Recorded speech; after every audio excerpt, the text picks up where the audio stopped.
David Chen stood in the parking garage, his hands trembling as he adjusted the fake glasses and baseball cap. At 48 years old, he never imagined he'd be doing this, disguising himself to follow his own wife through the streets of Seattle. The software company he'd built from nothing had made him wealthy beyond measure, but tonight, none of that mattered. His heart pounded as he watched Lisa's car pull out of their driveway in the upscale Bellevue neighborhood they called home. For months, something had felt wrong. Lisa had become distant, cold. She rolled her eyes when he spoke. She stayed out late, always with excuses that didn't quite add up. The woman who once called him my love now barely looked at him. Tonight, she'd said she was meeting a college friend for dinner. But David had seen the way she dressed, the expensive perfume, the nervous energy, the secret smile as she checked her phone. This wasn't dinner with a friend. He knew it in his bones. He started his secondary car, an older sedan he kept for errands, and began following her at a safe distance. His mind raced with memories of their early days together. He'd been 45 when they married, having spent his younger years building his tech empire. Lisa had seemed perfect, elegant, charming, supportive. Or so he thought. The city lights blurred past as he trailed her vehicle downtown. Every red light felt like an eternity. Every turn made his stomach twist. Part of him wanted to turn back, to preserve the illusion of his marriage. But the other part, the part that had built a billion-dollar company through determination and truth-seeking, needed to know. Lisa's car finally pulled into the parking lot of a boutique hotel near Pike Place Market. David's chest tightened. He watched from across the street as she stepped out, laughing, and met a man near the entrance. Young, confident, expensive watch glinting under the streetlights. They embraced. Not like friends. Like lovers. David's world tilted.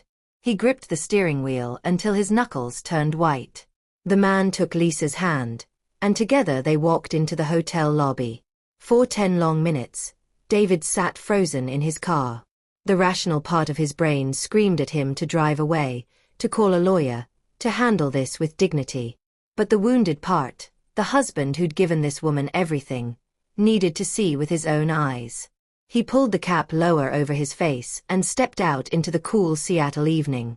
His legs felt weak as he crossed the street and entered the hotel. The lobby was elegant but understated. He spotted them getting into the elevator, saw the floor number light up. 7. David waited, breathing slowly, trying to calm his racing heart. When the next elevator arrived, he stepped inside and pressed 7. The ride up felt like descending into a nightmare. The 7th floor hallway was quiet, carpeted, dimly lit. He heard laughter, Lisa's laughter, coming from a room halfway down. Room 712. This was it. The moment of truth. David walked slowly toward the door, each step heavier than the last. He could still hear her voice, muffled but unmistakable, mixed with a man's deeper tone. His hand rose, shaking, and he knocked. 3 times. The voices inside went silent. Then, after what felt like forever, the door cracked open. Did this chapter grip you? Hit that subscribe button and ring the notification bell so you never miss what happens next. Drop a comment below. Do you think David should have confronted her, or walked away? Let's discuss. The door opened wider, and time seemed to stop. Lisa stood there in a hotel robe, her eyes going from confusion to shock to absolute horror in the span of 2 seconds. Behind her, David could see the rumpled bed, the man's jacket draped over a chair, the champagne glasses on the nightstand. David. Her voice came out as a strangled whisper. He said nothing. His throat had closed completely. Behind his fake glasses, tears threatened to fall, but he forced them back. He would not cry. Not here. Not now. The young man appeared behind Lisa, hastily buttoning his shirt. He looked terrified, as he should be. David recognized him now.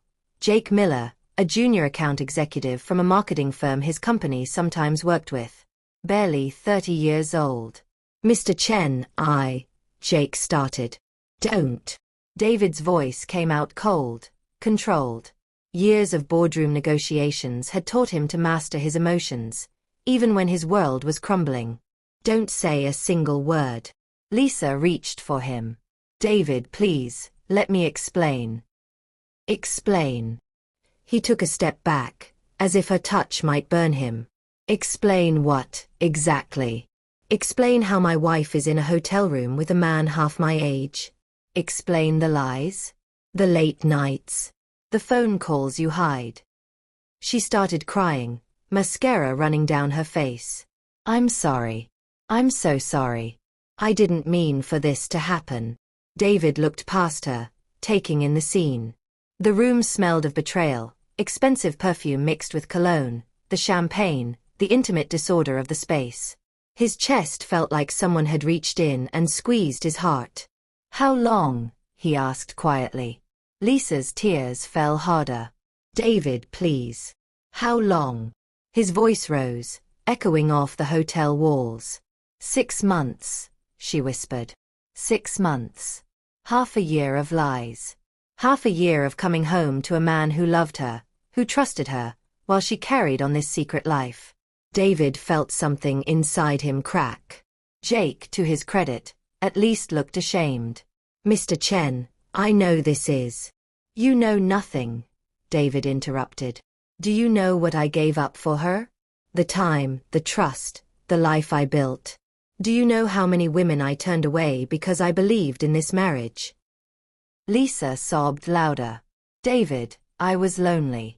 You were always working, always traveling, always busy with the company. So this is my fault. David's laugh was bitter. I worked to give you the life you wanted. The mansion, the cars, the vacations, the designer clothes you're wearing right now. All of that came from the work you're blaming me for. The truth hung heavy in the air. Lisa had no response to that. David pulled out his phone. His hands had stopped shaking now. Clarity was setting in, cold and sharp. I'm calling my lawyer. No. Lisa lunged forward, grabbing his arm. Please, David, don't do this. We can work through this. I'll end it with Jake. I'll change. Just please, don't throw away our marriage. He looked at her hand on his arm, then at her face. This woman he'd loved, who he'd thought loved him back. You threw away our marriage the moment you walked into this room. Jake cleared his throat nervously. Maybe I should leave. Stay exactly where you are, David commanded. The executive in him had taken over. I want witnesses to this. Lisa's eyes widened in panic. Witnesses? David, what are you planning? Nothing dramatic, he said calmly. Just protecting myself. Making sure the truth is documented. He started taking photos with his phone.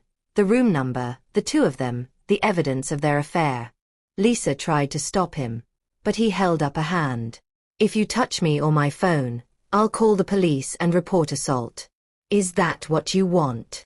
She backed away, defeated. But then something unexpected happened. David's phone buzzed with an incoming call. He glanced at the screen and his blood ran cold. The caller ID read, Marcus Wong, VP of Operations. Marcus, his second in command at the company, calling at 10 p.m. on a Friday night. Something was very wrong. David answered the call, putting it on speaker without thinking. Marcus. David. Thank God. Listen, I don't know how to tell you this, but Marcus's voice was urgent, stressed. Someone leaked confidential files from the company. Trade secrets, financial data, everything. It hit the tech blogs about an hour ago. The hotel room went silent. David felt the blood drain from his face. What? How is that possible? I don't know, but it's bad. Really bad. Stock's going to tank on Monday. We're looking at potential lawsuits, investigations. Marcus paused. David, where are you? We need you at the office. David's mind raced. A data breach. Trade secrets leaked. This could destroy everything he'd built over 20 years. But something felt off about the timing. Marcus, Who had access to those files? Only senior management. You, me, Robert, Chen Li, and Marcus stopped. And who? David pressed. And Lisa. She's on the emergency contact list, remember? You gave her access codes last year when you were in the hospital. David's eyes shot to his wife. She'd gone pale, her earlier tears forgotten. Marcus, I'll call you back, David said and ended the call. You didn't, David whispered, staring at Lisa. She shook her head frantically. I don't know what he's talking about. I never touched your company files. Don't lie to me. David's voice finally broke through his controlled facade. Not now. Not about this. Jake backed toward the door. I should really go. You're involved in this too, aren't you? David turned to him. Marketing executive. You'd know exactly how valuable that information is. What did she promise you? Money. A cut of whatever you sold it for. No. I swear, I don't know anything about any files. Jake's face had gone white. David pulled up his phone and started dialing. We'll see what the police have to say. Wait. Lisa screamed. Okay. Just put the phone down. David paused, his finger hovering over the call button. Lisa's whole body was shaking now. It wasn't my idea. Someone approached me.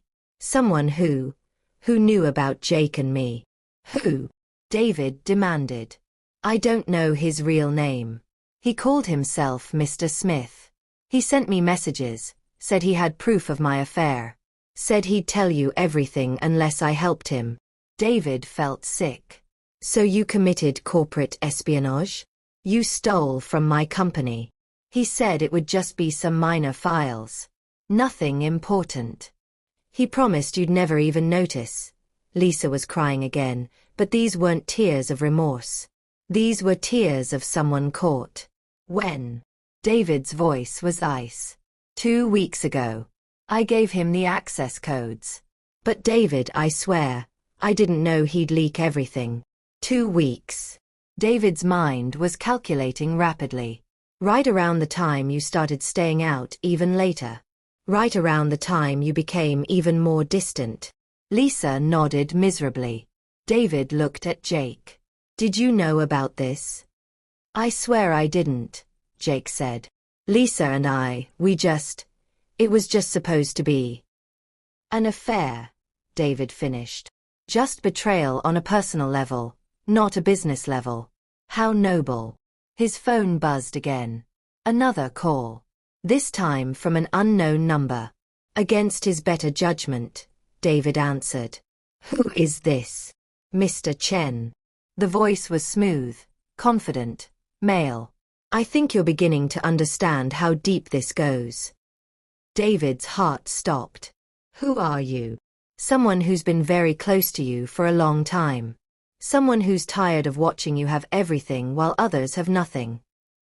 You're the one who blackmailed my wife. Blackmail is such an ugly word. I prefer leverage.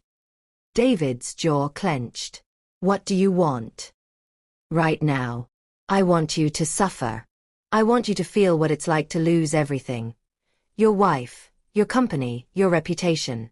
Consider this just the beginning. The line went dead. David stood there, phone in hand, as the full weight of the situation crashed over him. This wasn't just about Lisa's affair. This was a coordinated attack on his entire life. David.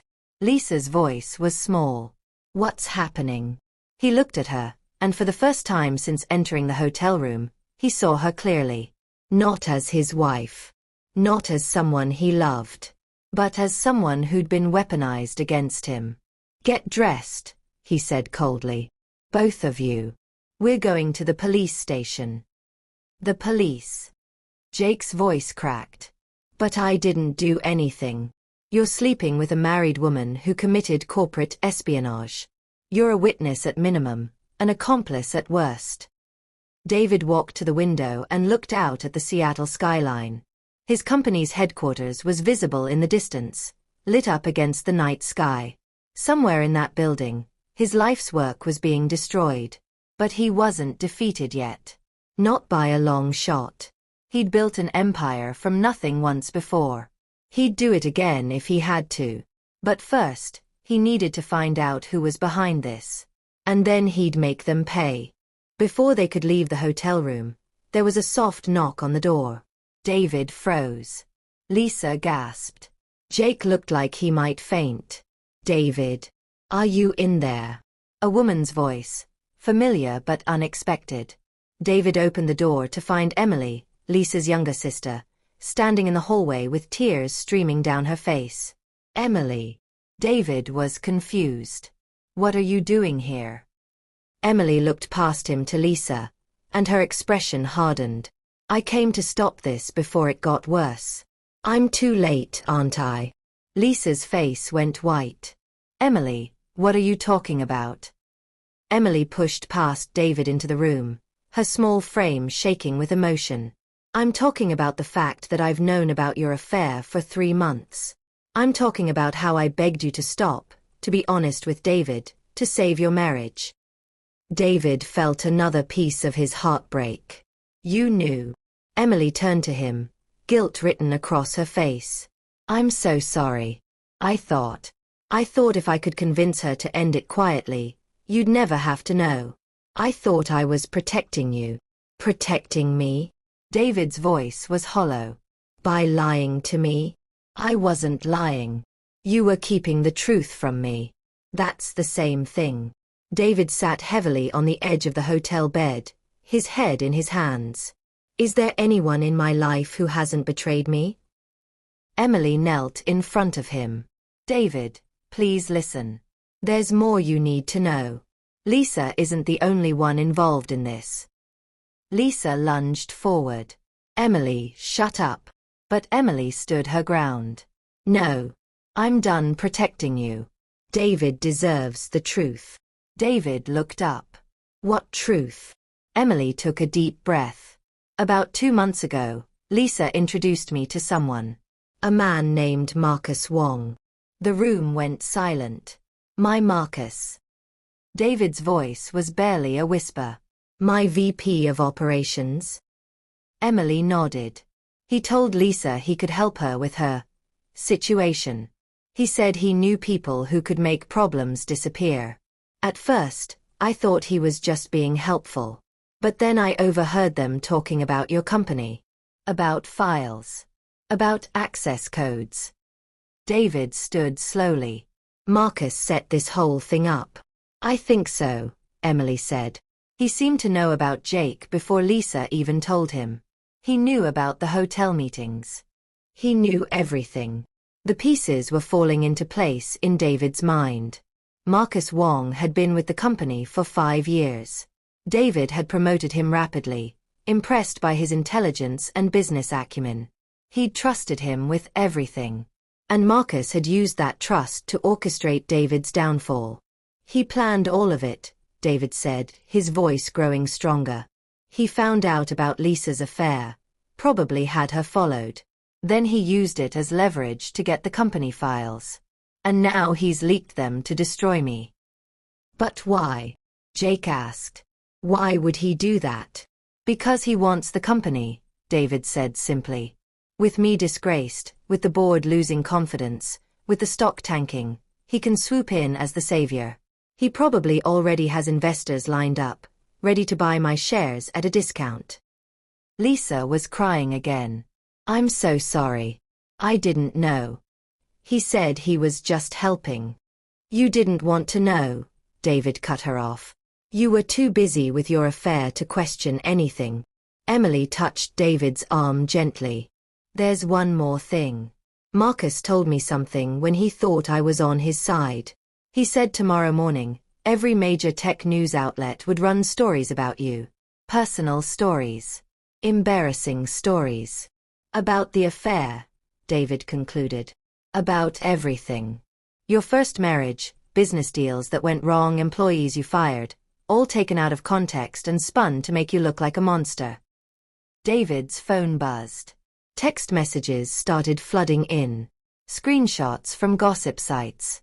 Headlines that made his stomach turn. Tech billionaire's marriage in shambles. CEO David Chen. Success at what cost? Sources say Chen built empire on broken promises. It's already starting, David said quietly. He looked around the hotel room at the people surrounding him. His cheating wife. Her affair partner. Her guilty sister. And somewhere out there, his traitorous VP was probably celebrating. David had faced tough situations before. Market crashes. Hostile takeovers. Competitive threats. But he'd never faced anything this personal, this devastating. For a moment, he wanted to give up. To let Marcus win. To walk away from everything. But then he remembered something his father had told him when he was young. In business and in life, your character is tested not when things go well, but when everything falls apart. David straightened his shoulders and pulled out his phone. Emily, I need you to do something for me. Anything. I need you to call Marcus. Tell him you're with Lisa, that she's upset, that everything is falling apart. See if he'll meet you somewhere. Emily's eyes widened. You want me to set him up? I want him to confess. If we can get him on record admitting what he did, we can go to the authorities. But how? David pulled a small device from his pocket. I always carry a voice recorder. Old habit from recording business meetings. You'll wear it when you meet him. Lisa stood up. David, this is dangerous. Marcus is smart. If he figures out what you're doing. Then I'll handle it, David interrupted. This is my company, my reputation, my life. I'm not going to let him destroy it without a fight. Jake cleared his throat. Mr. Chin, I know I'm the last person who should ask, but what about us? Lisa and me. David looked at him for a long moment. That's Lisa's problem now. As of tonight, she's no longer my wife. I'll have divorce papers drawn up by Monday. Lisa collapsed onto a chair, but David felt nothing. The love he'd had for her had died the moment he'd walked through that hotel room door. Emily, he said, turning to his sister-in-law. Make the call. She nodded and pulled out her phone with shaking hands. This wasn't over. Not by a long shot. But David Chen hadn't become a billionaire by giving up when things got hard. And he wasn't about to start now. Emily's hands trembled as she dialed Marcus's number. David positioned the voice recorder in her jacket pocket, making sure it was hidden but would pick up sound clearly. Keep him talking, David instructed in a low voice. Get him to explain everything. Make him think you're on his side, that you want to help him take me down. Emily nodded, her face pale but determined. The phone rang once, twice, 3 times. Emily. Marcus's smooth voice came through. This is unexpected. It's almost midnight.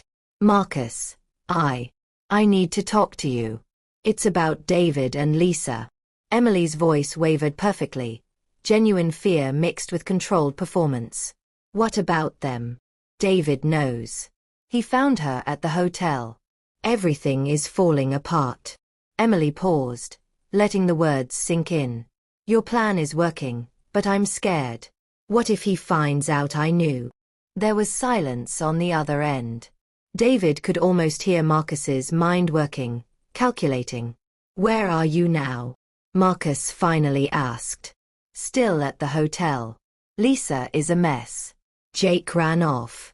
David left about 20 minutes ago. He was heading to the police, but I don't know if he's there yet. The police. Marcus's voice tightened slightly. What would he tell them? About Lisa stealing the files. About the affair. Marcus, I'm worried. If David starts investigating, if he starts connecting dots. Where exactly are you? Marcus cut in. Emily named the hotel. Stay there. I'm coming. We need to talk face to face. The line went dead. David looked at Emily with new respect. That was perfect. I feel sick, Emily admitted. I've never lied like that before. You're helping expose the truth, David corrected. There's a difference. Lisa had been sitting silently through all of this. Now she spoke up, her voice small. Marcus is dangerous, David. If he thinks Emily is a threat. That's why I'll be there, David said. Hidden, but close enough to intervene if needed. 25 minutes later, they'd relocated to the hotel bar. David sat in a corner booth, obscured by a pillar, wearing his disguise again. Emily sat at a high-top table near the window, visible to anyone entering. Jake had been sent away with strict instructions not to contact anyone. Lisa remained in the hotel room, essentially under David's guard. He'd stationed his driver outside the door. At 12:47 a.m., Marcus Wong walked into the hotel bar.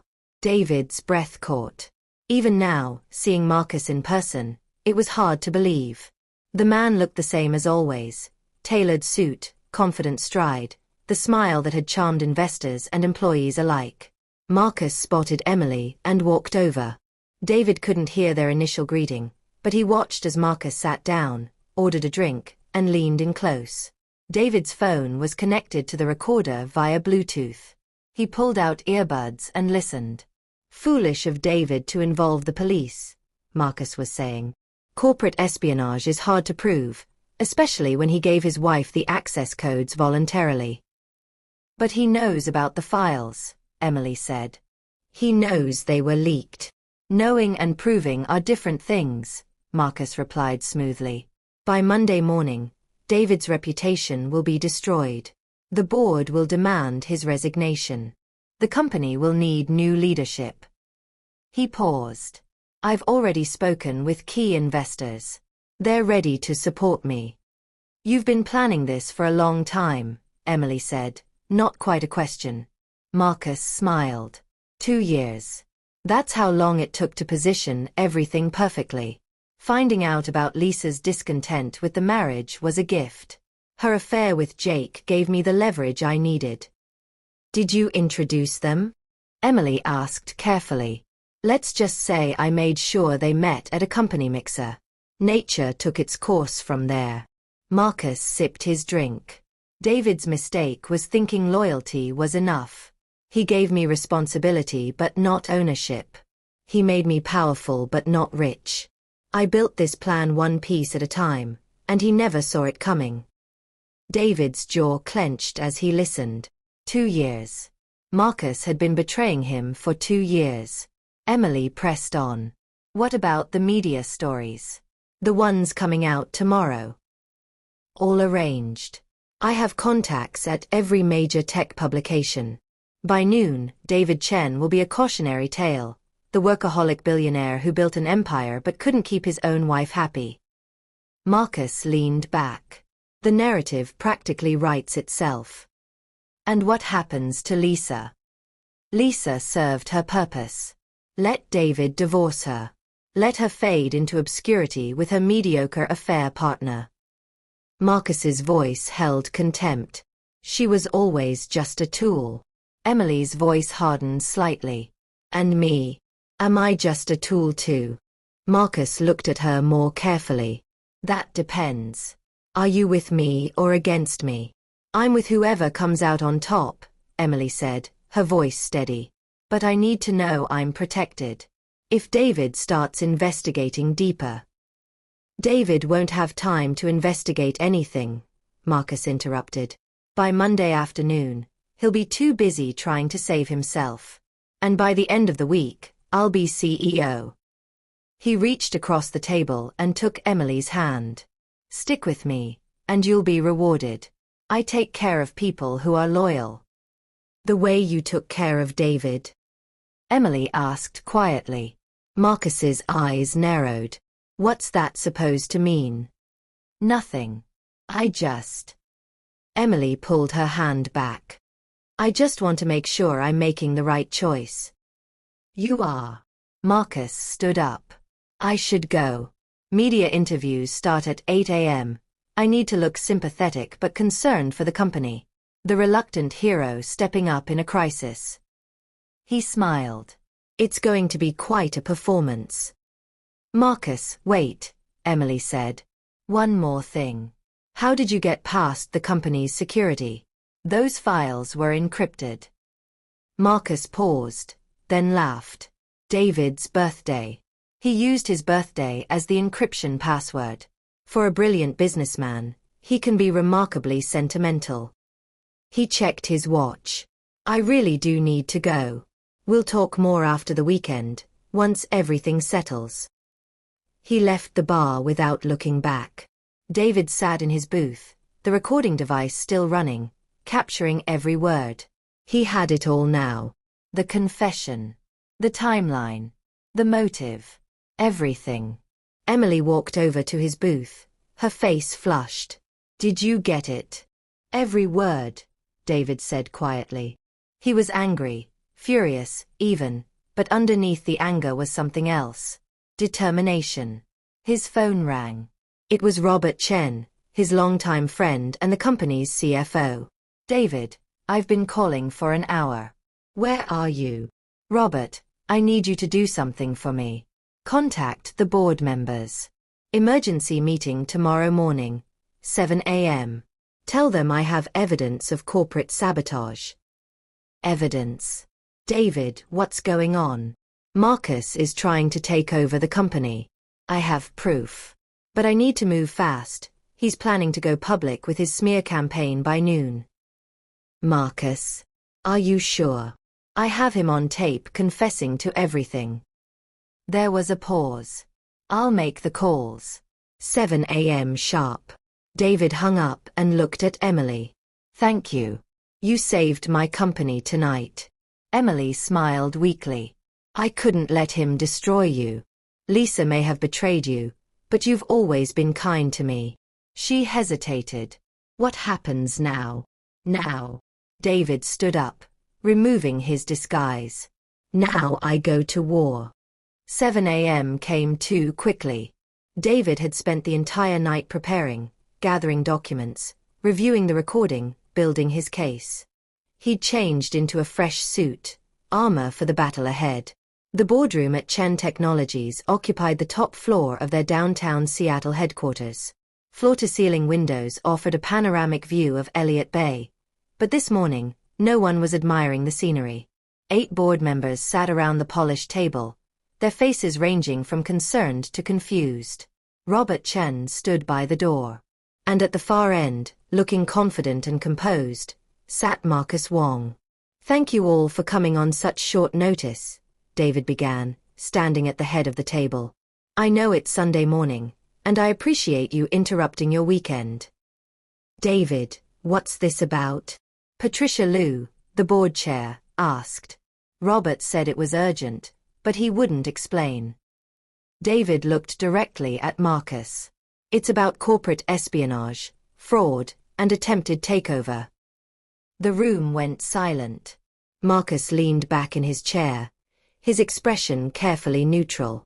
That's quite an accusation. It's not an accusation, David said calmly. It's a fact. And I have proof. He connected his laptop to the presentation screen and pulled up the first document. 3 weeks ago, confidential company files were leaked to tech blogs and competitors. Trade secrets, financial data, strategic plans, everything. Patricia nodded. We're aware. That's what triggered the emergency investigation. What you're not aware of is who leaked those files. David advanced to the next slide. The leak came from inside our senior management team. Several board members exchanged glances. Marcus remained still. Specifically, David continued, the files were accessed using my wife's credentials I'd given her for emergency purposes last year. Your wife. Another board member, Thomas Rodriguez, frowned. David, are you suggesting? I'm suggesting that my wife was blackmailed into stealing those files by someone who knew about her extramarital affair. David pulled up the next slide, a timeline. Someone who had been planning this takeover for 2 years. Someone who systematically positioned himself to take advantage of my company's crisis. Marcus finally spoke. David, I understand you're going through a difficult personal situation. Your marriage issues are well known, but making wild accusations. Play the recording, David said to Robert. Robert pressed play on the audio file. Marcus's voice filled the boardroom. 2 years. That's how long it took to position everything perfectly. Finding out about Lisa's discontent with the marriage was a gift. The room listened in absolute silence as Marcus's confession played. His voice detailing the plan. His admission of introducing Lisa and Jake. His mockery of David's loyalty. His plan to become CEO. When it ended, Patricia's face was white. Marcus, is this authentic? Marcus had lost his composure. That recording was obtained illegally. By my sister-in-law, a private citizen having a conversation with you, David interrupted. Perfectly legal in Washington state. One-party consent. I checked with 3 lawyers before this meeting. Thomas leaned forward. Marcus, did you or did you not leak those files?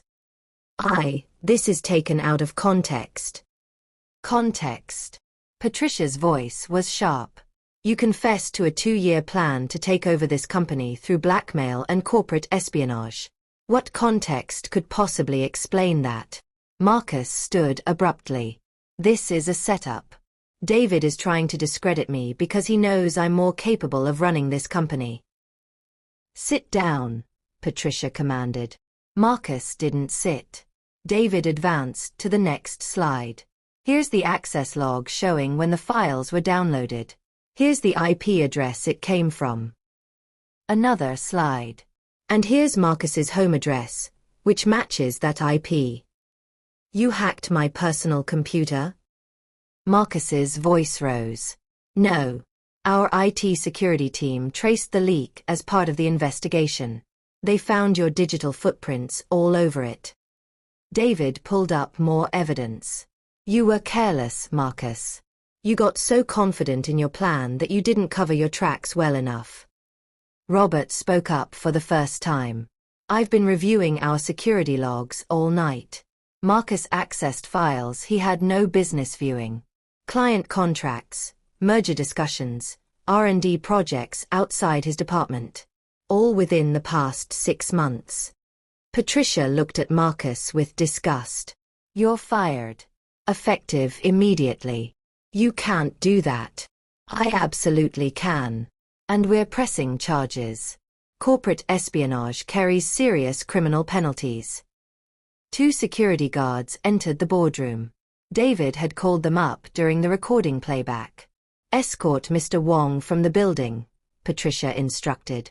He's no longer an employee of this company. As Marcus was led away, he turned back to David. This isn't over. Yes, David said quietly. It is. After Marcus left, the boardroom remained tense. Patricia cleared her throat. David, we need to address the media situation. The stories about your personal life will be handled, David said. I'm filing for divorce. My marriage is over. But my personal failures don't change the fact that I built this company, and I can rebuild our reputation. Thomas spoke up. The stock price is going to drop on Monday when this news breaks. Let it, David replied. We'll be transparent about what happened, that we discovered internal sabotage and dealt with it swiftly. We'll emphasize our security improvements and our commitment to our clients. He paused. And we'll announce new leadership in key positions, filled by people we trust. Robert nodded. I can have a crisis management team ready by this afternoon. Do it, Patricia said. She looked at David with something like respect. You handled this well. A weaker man would have hidden, let the company burn rather than face the embarrassment. This company is my life's work, David said simply. I won't let anyone destroy it, no matter what they threaten to expose about me. By Monday morning, the internet had exploded. David sat in his office, monitoring multiple screens as the story unfolded. But it wasn't the story Marcus had planned. Chen Technologies exposes internal sabotage. Former executive arrested, Tech CEO David Chen catches corporate spy in elaborate sting operation. How one billionaire fought back against betrayal and won. The narrative had flipped completely. Instead of being portrayed as a pathetic, cheated husband, David was being celebrated as a decisive leader who'd protected his company from internal threats. Robert walked in carrying coffee. The press conference starts in 20 minutes. Are you ready? David nodded. He'd spent the night preparing his statement with a crisis management team. The truth, carefully curated but honest, would be his shield. Any word from Marcus? David asked. His lawyer sent a letter threatening to sue for wrongful termination. Our lawyers laughed and sent back the criminal charges we're filing. David's phone rang. His lawyer, Margaret Foster. David, I have news about Lisa. She's asking for a settlement in the divorce. How much? $15 million plus the house in Bellevue. David laughed, a harsh sound. Tell her she gets nothing. She committed a crime that nearly destroyed my company. She's lucky I'm not pressing charges against her too. She could fight it. With what money? Let her try. David paused. Margaret, make sure the divorce papers include a clause about her cooperation with the investigation into Marcus. If she testifies against him, I'll give her enough to start over somewhere else. A small amount, but enough. You're being generous. I'm being strategic. Her testimony could put Marcus away for years. After hanging up, David straightened his tie and headed to the press conference. The conference room was packed with journalists, cameras, and reporters from every major outlet. Patricia introduced him briefly, then stepped aside. David approached the podium, his expression calm and controlled. Good morning. I'm here to address recent events at Chen Technologies and to set the record straight. He paused, looking directly into the cameras. Last Friday, our security team discovered that confidential company information had been leaked. We immediately launched an investigation. He clicked to the first slide, a professional, sanitized version of the timeline. That investigation revealed that a senior executive, Marcus Wong, had orchestrated an elaborate scheme to steal company secrets and damage our reputation. His goal was to force my resignation and take control of the company. Hands shot up with questions, but David continued. Mr. Wong used personal information about my private life to manipulate and blackmail people close to me into helping him access secure files. This was not just corporate espionage. This was a coordinated attack designed to destroy both my personal and professional life. More hands, more shouted questions. I want to be clear about something, David said, his voice firm. Yes, my marriage is ending. Yes, I'm going through a difficult personal time. But that doesn't change the fact that I built this company from nothing, and I will not let anyone, inside or outside, tear it down. A reporter called out, Mr. Chen, how did you discover the plot? David had prepared for this. Through careful observation, the courage of family members who came forward, and the dedication of our security team. We gathered evidence, built our case, and presented it to our board of directors. Mr. Wong was terminated immediately and is now facing criminal charges.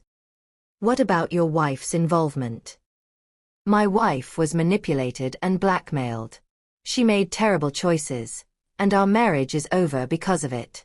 But the focus here should be on the individual who orchestrated this entire scheme. Another reporter, how will this affect the company? We've already implemented enhanced security measures. We're conducting a full audit of all systems and access points. And we're promoting from within, people who have proven their loyalty and integrity, to fill the positions left vacant by Mr. Wong's termination. Patricia stepped forward. I'd like to add that the board has complete confidence in David Chen's leadership. His handling of this crisis demonstrates exactly why he's the right person to lead this company. The questions continued for another 30 minutes. David answered each one carefully, never defensive, always projecting strength and control. When it finally ended, Robert pulled him aside. You did great. Social media is already responding positively. David checked his phone. The narrative was indeed shifting. Hashtags like #TeamDavid and #CorporateJustice were trending. People loved a comeback story, especially one where the underdog, or in this case, the betrayed husband, fought back and won. But David felt hollow inside. Yes, he'd saved his company. Yes, he'd exposed Marcus. Yes, he'd controlled the narrative. But he'd lost his marriage. He'd lost his trust in people. And he'd learned that even those closest to you could betray you without hesitation. His phone buzzed with a text from an unknown number. "Congratulations on your victory. You deserve better than what she gave you." David stared at the message, wondering who sent it. A friend. A colleague. Someone who'd been watching this drama unfold? He deleted it and put his phone away. There was still so much to do. Divorce papers to finalize. Criminal charges to pursue. A company to rebuild. A reputation to restore. But for the first time since that night in the hotel, David felt like he could breathe. He walked to his office window and looked out at the Seattle skyline. The city looked the same as always, buildings and water and sky. But David Chen was different.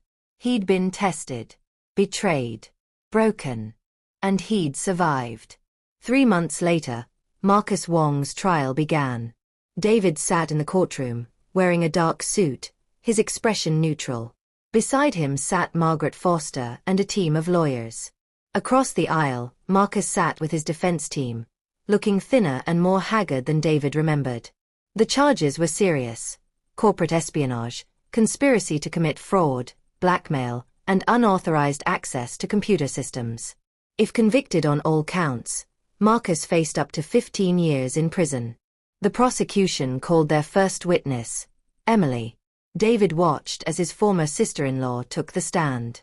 She'd been terrified about testifying, but she'd agreed to do it. For the truth, she'd said. And maybe for David too. The prosecutor, a sharp woman named Karen Alvarez, approached the stand. "Ms. Parker, please tell the court how you know the defendant." Emily's voice was steady. "He was the VP of operations at my brother-in-law's company. I met him through family events." "And when did you first learn about Mr. Wong's plan?" "About 2 months before everything came to light. My sister Lisa introduced us at a coffee shop. She seemed nervous, and Marcus was very charming. He asked me a lot of questions about David, his habits, his schedule, his relationships." "Did that seem unusual to you?" "At first, no. He worked for David, so I thought he was just being friendly. But then he started asking more specific things. About David's marriage. About whether Lisa seemed happy." Emily paused. "That's when I started to suspect something was wrong." The prosecutor pulled up the recording. "Ms. Parker, this is a recording of a conversation between you and Mr. Wong. Can you authenticate it?" "Yes. That's me and Marcus talking at the hotel bar." The recording played for the jury. David watched their faces as they heard Marcus's voice, his confession, his arrogance. When it finished, several jurors were shaking their heads. Marcus's defense attorney, a slick man named Richard Brennan, stood for cross-examination. "Ms. Parker, isn't it true that you were involved in the scheme to record Mr. Wong without his knowledge?" "I was helping to uncover the truth," Emily replied. "By deceiving him? By giving him the opportunity to tell the truth voluntarily? He chose to confess. You manipulated him." "I asked questions. He answered them. Freely and clearly." The defense attorney tried several more angles, but Emily held firm. When she stepped down, she glanced at David, and he nodded his thanks. Next came Lisa. David's ex-wife looked different, older, tired, wearing a simple dress instead of her usual designer clothes. The divorce had been finalized 6 weeks ago. She'd received a minimal settlement in exchange for her testimony. She wouldn't look at David as she took the stand. "Mrs. Chen," the prosecutor began. "Ms. Parker," Lisa interrupted quietly. "I took back my maiden name." "Ms. Parker, Please describe your relationship with the defendant. Lisa's voice was small. Marcus approached me about 18 months ago. He said he'd noticed I seemed unhappy in my marriage. He offered to listen, to be a friend. And did that friendship develop into something else? No, not with Marcus. Lisa finally looked at David, tears in her eyes. He introduced me to Jake Miller. He said Jake was young, fun, successful. He arranged for us to meet at a company event.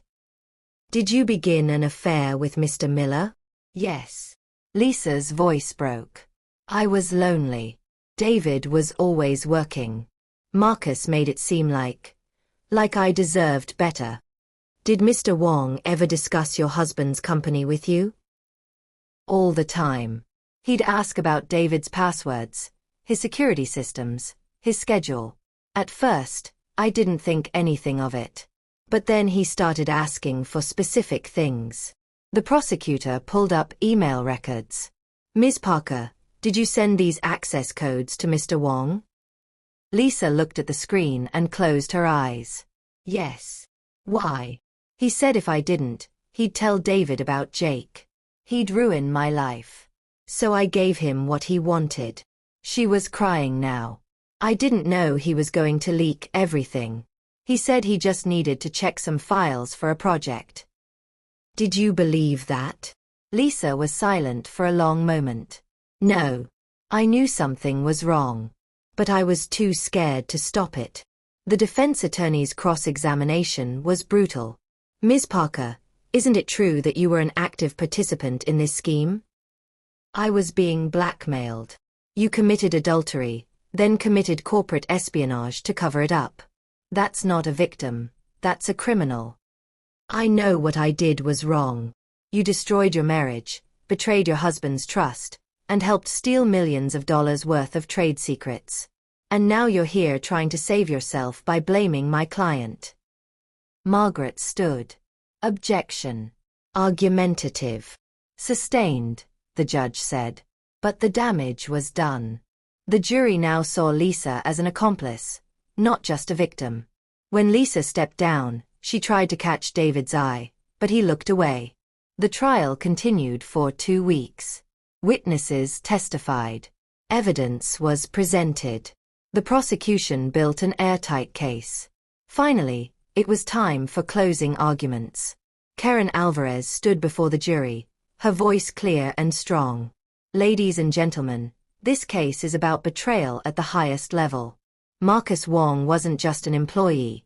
He was trusted leadership. He had access, authority, and respect. And he used all of it to orchestrate an elaborate scheme to destroy the man who gave him everything. She walked along the jury box. He manipulated a vulnerable woman. He blackmailed her into committing crimes. He leaked confidential information that could have destroyed an entire company and cost thousands of people their jobs. And why?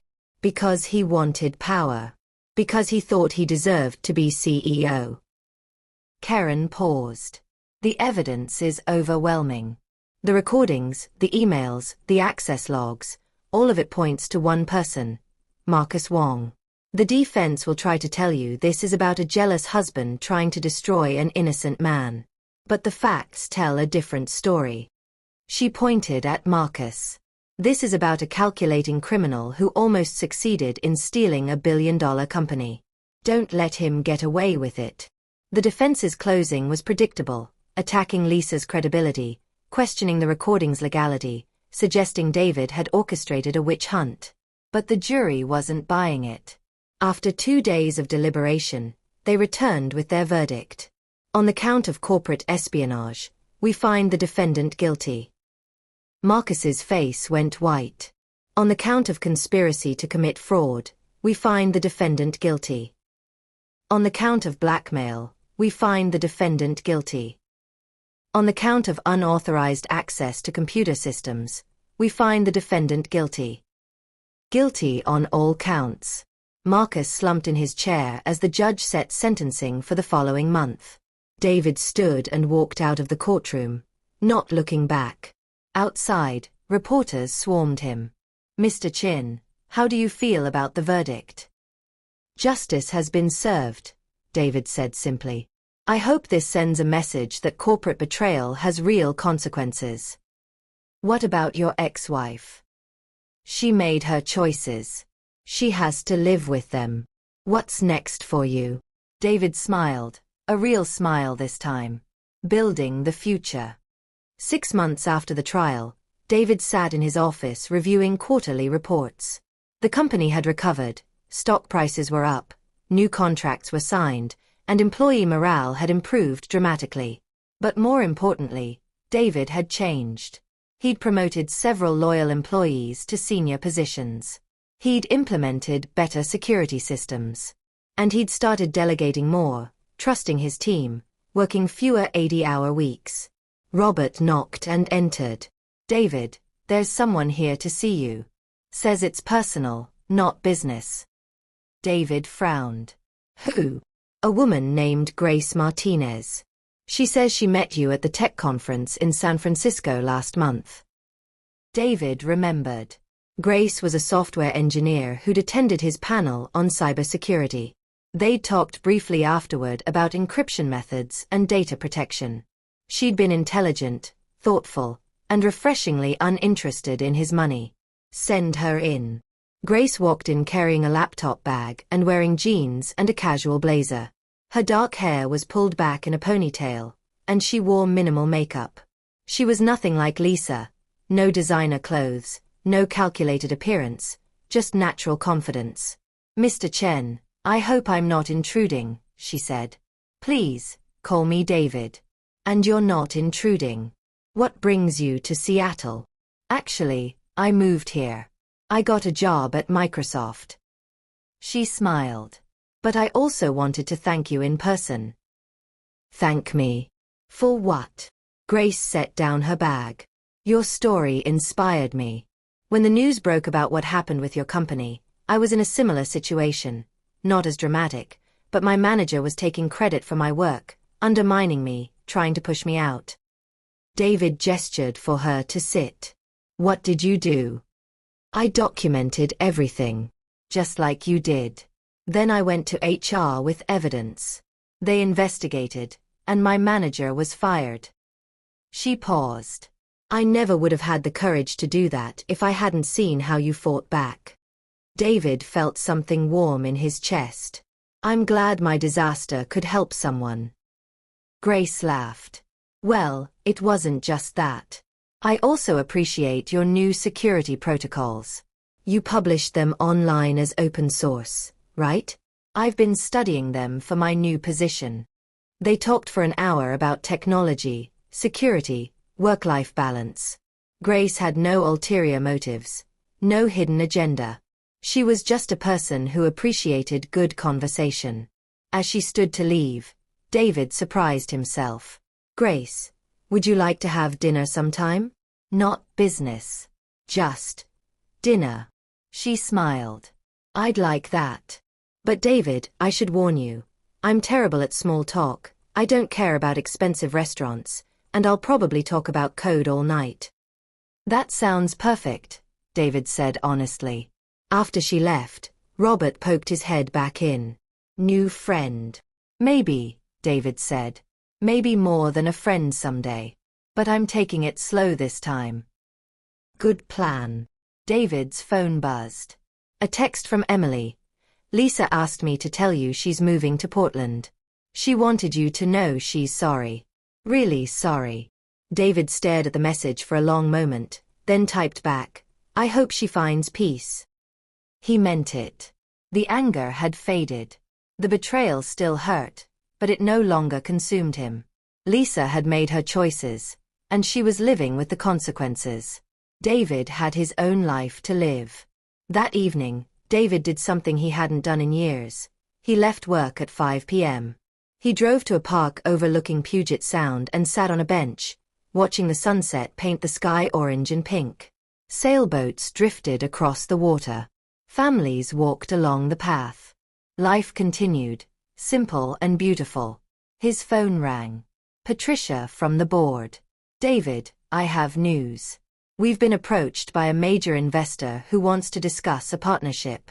Could be huge for the company. Schedule it for next week, David said. Right now, I'm watching the sunset. There was a pause. You're watching the sunset? Yes. And Patricia. It's incredible.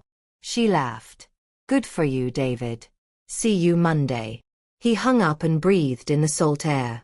For the first time in his adult life, David Chen felt balanced. He had his company, but it wasn't his entire identity. He had money, but it wasn't his measure of worth. He had been betrayed, but he wasn't broken. He thought about Grace and smiled. Maybe something would develop there, maybe not. Either way, he was open to possibilities again. His phone buzzed one more time. A news alert: Marcus Wong sentenced to 12 years in federal prison. David read the headline and felt nothing but closure. Marcus had faced justice. Lisa had faced consequences. And David had faced himself, his priorities, his choices, his future. He stood up and walked back to his car, ready to go home to a house that no longer felt empty, ready for whatever came next.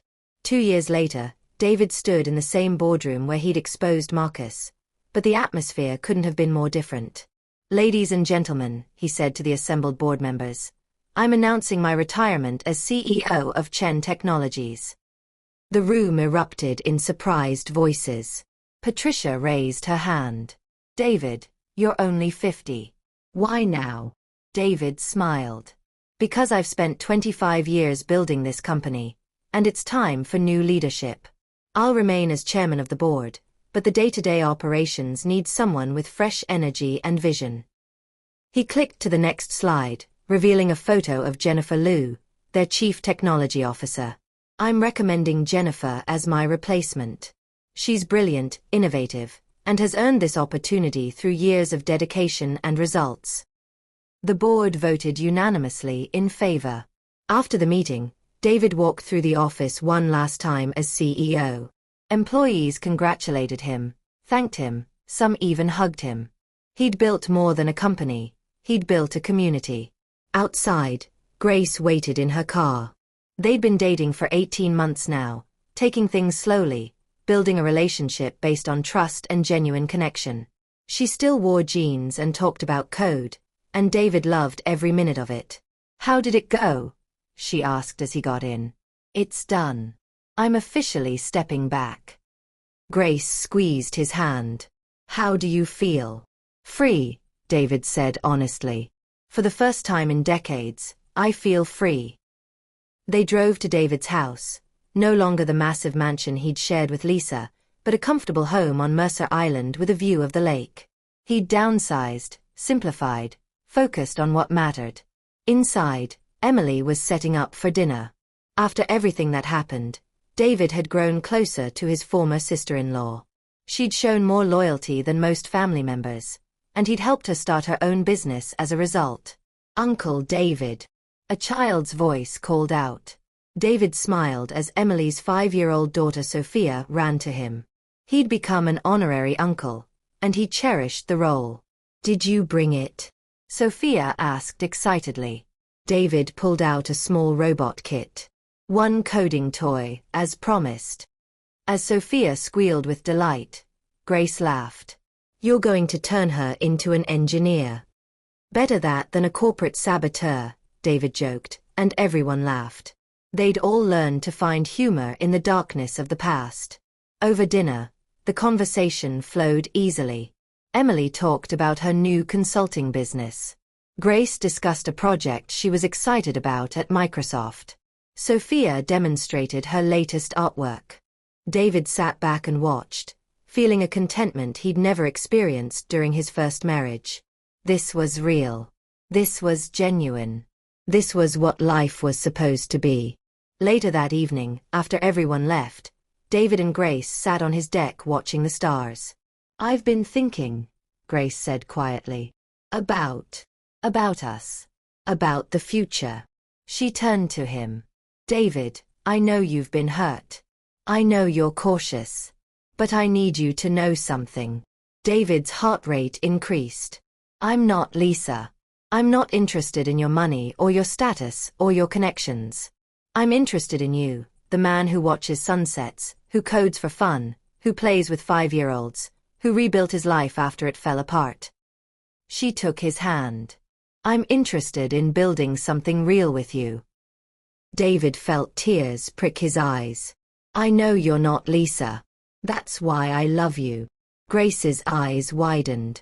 You love me. I do. I think I have for a while now. I was just afraid to say it. She leaned in and kissed him softly. I love you too. They sat in comfortable silence, holding hands, watching the stars. David's phone buzzed.